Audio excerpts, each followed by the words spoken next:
I think free games can be more on the miss than the hit side. So today I wanted to try some free cozy games that I found recently on Steam, go through them so that perhaps you don't have to, and you can go straight to the games that will actually suit you. You don't have to waste any of your time. I'm gonna do that for you. I have some varying levels and types of cozy games for you today. There's a couple with great stories, a couple of great platformers, and even a rhythm game in there, so get yourself a cuppa and let's game cozy. I decided to start with Archipelgo. It was really early in the morning when I played this game. I was really sleepy, it was before work, but it turned out to be a really lovely way to start the day. It felt like I was cozying up with a nice book, and as I drank my morning tea, the characters did too.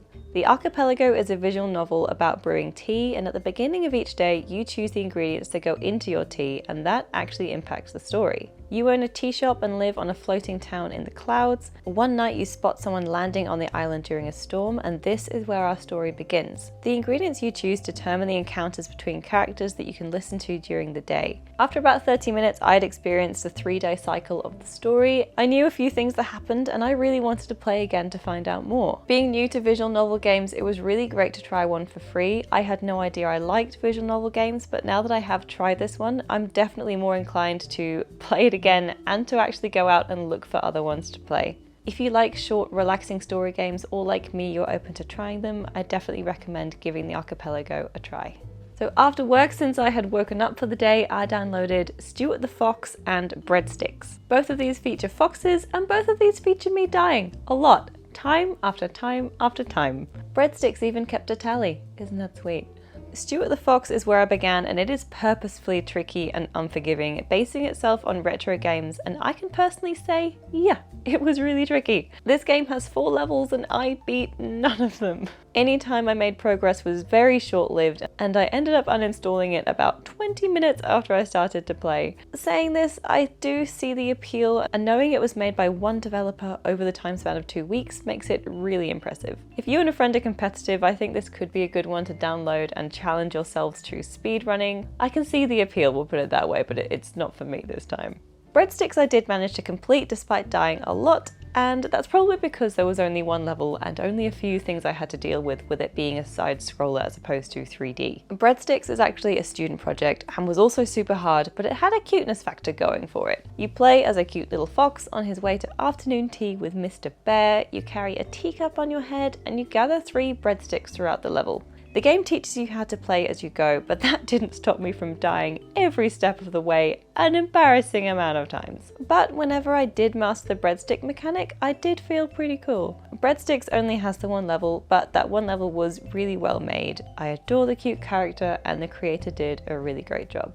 To calm things down, I then downloaded Different Strokes, which is a really cool idea. Different Strokes is less of a game and more of an interactive online art gallery. You can wander around, view the works others have created, and even add to it. I think if you're an artist, and especially if you have a drawing tablet, this is a really cool one to try out. I ended up adding my little heart logo and what I'd like to call a cat paw to the gallery, so if you give it a go, perhaps you'll find it. I loved that you could also go into different rooms that had themes and you could view the best voted paintings of all time. It was really cool. I love this idea, and I wish I was more artistic to take advantage of it. If you're artistic, I really do recommend giving it a go. I love that whatever level of artist you are, you can go in there, you can even make something and then say, please fix it, so that another person can come along and add to it. And the best part is then being able to see a really cool work of art and then going back to the original to see the sort of before and after of everything. I genuinely just think it's really cool. Even if I'm not much of an artist, it's great. Yeah, just go and have a wander around. The next morning I decided to start with a sure thing, and that was I commissioned some Bees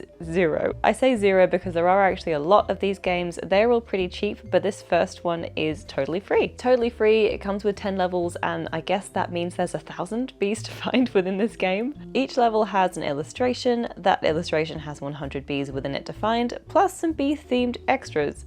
I found this one so fun and a great way to relax while focusing my brain on something. I also love bees and Where's Wally books in the day. Yes, it is called Wally in the UK, not Waldo. Sorry, I don't know why. Either way, loved that. I grew up on I Spy Spooky Mansion. I love all of these different finding stuff things. And I love going through all the pictures and kind of seeing the other things that the artists have put in there, the story that you can follow when you're looking at the picture for that long. So yeah, I think it's really cool. I think it's really neat. I loved it. 10 out of 10. It has bees. The next one I played took a bit more of a sad note, and it was called Walk While My Grandma Plays Piano. It is exactly what it says on the tin, and it is as simple and therapeutic and sad as I knew it would be.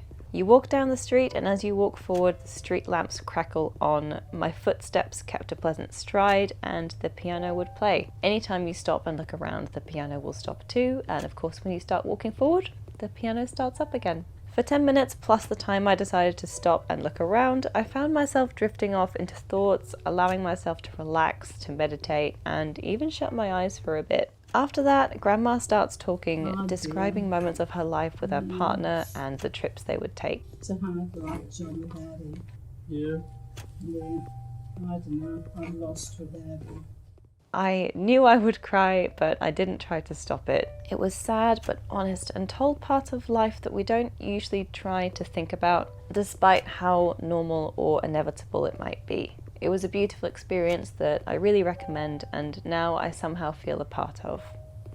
And then I played Muse Swipr, which after only holding W for 20 minutes was a lot. From 0 to 100 real fast. I've played a few rhythm games before. I've had Tap Tap Revenge. I really want to take time to play Serotonin. This is a very different vibe to Serotonin. So I knew I would like it, but my goodness, moving a mouse to keep the rhythm was totally new, and I think it's going to take me a bit to get used to. Honestly, for a free rhythm game, I think it's great, and it seems to have a great community. The game itself has one song, and it's got various difficulties, but you have to subscribe to other songs on Steam. I picked one with cute artwork and missed that it said it was difficult, so I'm quite proud that I stumbled in with that one and somehow still got a streak of about 40. I don't know if that's a brag or not. Maybe it's really easy.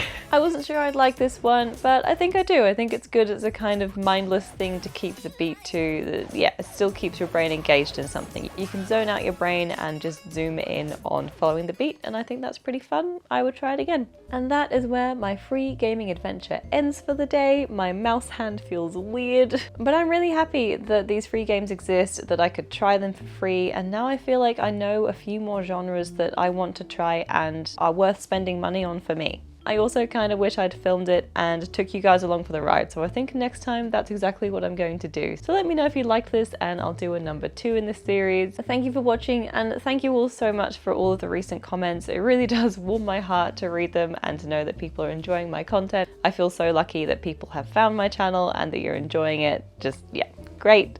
I will leave something cozy right here, and I will see you in the next one. Bye!